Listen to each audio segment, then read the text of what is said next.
himself. But hey, fun stuff. Unlike this Kings season so far, which has not been fun for everybody, but there was a trade. DeAndre Hunter is now a King, and Scott Perry's the guy that made the move. Well, DeAndre Hunter's been on Scott Perry's radar for a while.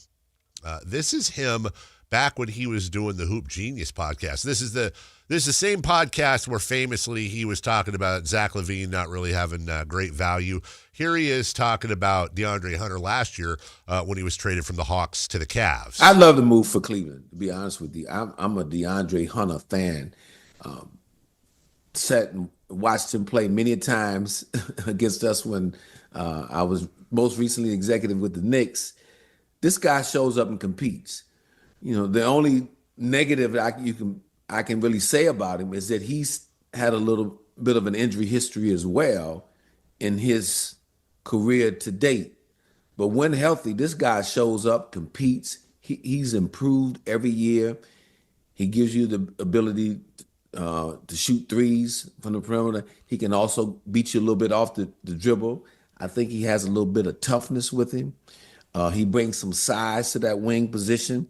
And I know they were bringing him off the bench here recently in Atlanta, but for a number of years he was their starter at that small forward position. So as long as he can stay healthy, I believe he is one of those guys who's a smart enough player, and his style of game will be able to fit in and blend in with the two guards they have there, in Mitchell and Garland, and then obviously the emergence of Mobley, who has the ball in his hands more now and being more aggressive offensively. To have him there as an outlet on the wing, being able to shoot the ball and then occasionally be able to attack the rim here and there, and I believe he will accept his defensive assignment.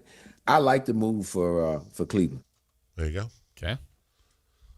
So a lot of the traits that he said there, I'm sure, is what he was thinking about when talking about Cleveland, what he could do for the Kings. Yeah, and I think that's the thing. And the contract timeline and all that. Yeah, this is a guy he's liked for a long time. R.J. Barrett's another guy he's liked for a long time. R.J. Barrett's a guy that he was very much involved with when R.J. was drafted.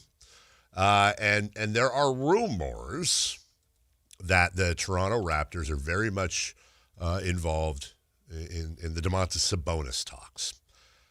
Now, everything we have heard is that part of those talks involve Jakob Poeltl coming over. Which is, I think, what Toronto would want to do. Whether or not the Kings would, I don't think so, but you never know. No, I have no problem saying the Kings absolutely do not want any part of Jakob Poeltl's salary. He's also hurt.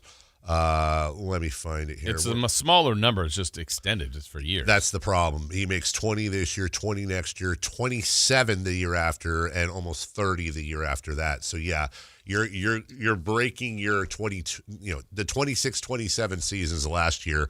They don't want to push salary out at all beyond that. But again. Is there an opportunity here for the Kings to say, okay, well, obviously R.J. Barrett's going to be a part of that deal. And if you put Barrett and Poeltl together for Sabonis straight up, it works. I don't want any part of Poeltl's salary. But what else are you throwing in there, Toronto?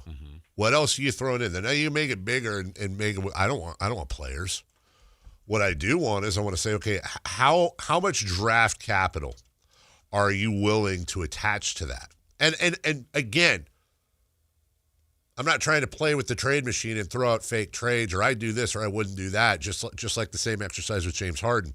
What I want to start doing more and more is really exposing how I think the Kings are thinking, but how I know the Kings should be thinking. And I think they're the same thing, which is you are a draft pick magnet now. You are a young player draft pick salary magnet in the sense of you want to be a clearinghouse for other relevant teams, of which you are not one right now, to be able to use you as a feeder and pay you later with interest for getting what they want now because they have aging players. They have players that want to make a push et cetera, et cetera. So if you could get, and I need they don't have a pick, I believe, this season. Yeah, they don't. The Raptors don't have a pick this season.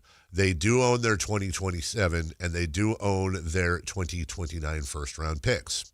Okay. Gimme. I'll give you Domantas Sabonis. You give me R.J. Barrett.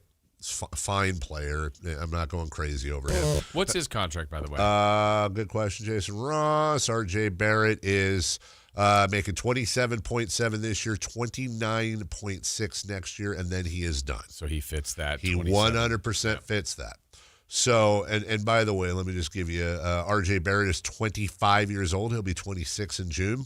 19 points, 5 boards, 3.6 assists per game. He is a 6'6" forward who is switchable. So once again, you're getting a wingish player, a little on the smaller side, and this is a guy that's capable. He's a 25-4 guy at best. That plays sort of defense. I mean, he's not going to be a first teamer, but whatever. That's how I'm thinking, though. Okay. I don't want any part of Pirtle's contract, but also we're not talking about Zach LaVine's contract either. And if I'm getting a Toronto Raptors first-round pick, I'm not talking about like top 12 protected. And if you want to work in some pick swaps as well, fine. But I'd really just rather have the picks. This, to me, is how the Kings should be thinking. All right, we'll sit on Pirtle's contract. And by the way, he might be serviceable. We are trading Domantas Sabonis. Maybe he gets healthier. When Pirtle is playing, he's actually a very serviceable center. There's a reason why he got that deal. He just can't stay on the floor.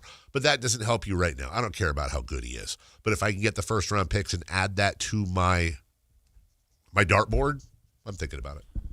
Yeah, I mean, I would really struggle with that one because if everything is pointing towards 27, this you're kind of breaking your rule for it. And yes. Is it worth breaking the rule for a pick that's owned by the Raptors that, I have no idea where that – I mean, that could be a lottery pick. That could be 23rd. It's like, is that changing – I don't know. I mean, I think it's the way they need to be thinking. Yes. But is there another deal that could be made that still includes Barrett and someone else that comes off in 27 that gets you salary-wise? I don't know the answer to that, but I wonder if those are the kind of things they're wrestling with at the moment. I mean, as far as Toronto goes, always the caveat, unless you're involved in a third team, and we can't speculate on that. But you get Barrett, who's that salary matches up with Pirtle. Pirtle making 19.5 this year and next year, so you got to find another $20 million to push with Barrett to make this thing work. Here's the problem. The only people you have making more than Barrett on the Raptors are Quickly, Ingram, and Barnes, and either Toronto ain't trading them or you don't want them. Like, for example, if they tried to put Ingram in there, I don't want any part of that. And I don't think they would either. Now, what about Quickly? Emmanuel Quickly making 32.5. I don't think they're including – I don't think – by the way, if they did Quickly and Barrett, now you're looking at $60 million. I don't think that would work. Kings would have to add more. Yeah, and I'm thinking, would send DeRozan back to Toronto, but let me look here. You said who Quickly, which they're not going to do, but I don't think that works. Yeah, that doesn't work. You'd have to figure it out. That's the problem, though, is that the Raptors don't really have much. It kind of falls off a cliff after you get past Pirtle at 19.5. Then their next highest paid player is Murray Boyles or Agbaji at $6 million. You'd have to. I mean, you would have to include a number of those guys. There's Garrett Temple, by the way, at 3.6 million, still making some money. Let me be clear. I wouldn't be ecstatic about the Pirtle contract. And again, I'd love to see what I know there's stretch provisions. I know there's buyouts. There's different tricks they could do to probably lessen the blow. It just really comes down to, with Jakob Pirtle, would you be willing to pay, at worst, $58 million for 2 unprotected first-round picks? And by $58 million, I don't mean out of Vivek's pocket. Nobody cares about that. It's Vivek's money. I'm talking about $58 million divided up over 2 years. So that's about $30 million per year. And you're going 2 years past your goal with 30 and 30. but you're getting picks out of that too. I don't know. I'd be very leery of it myself. Yeah, I would be. No. I don't blame you. I think this is how they. Yeah, they have to think about all these things and what can they do and because I still think. I mean, okay, is there not a world where I'm just going to pick up Kings pick third in the draft, finish 20 wins, go into next year as Sabonis still a featured player for this team? I mean, why can't that be? It can. Yeah. It I mean, in the end, when healthy, he's still a very good player. Very good player. I don't know if Sabonis wants that. You think he wants to leave? I want to be careful here because I don't know. And I don't want to. I love Domantas Sabonis. And I think he's a pro's pro.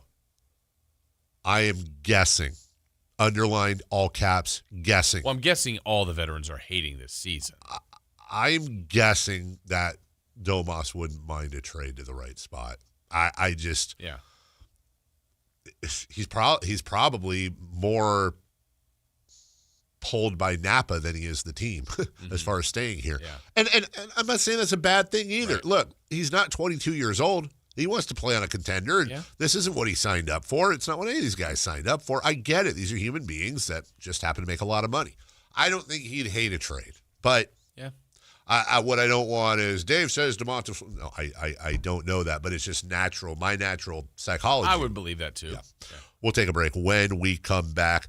All right, let's just look overall at the current status of your Sacramento Kings as well. Worst record in the NBA. 2 weeks.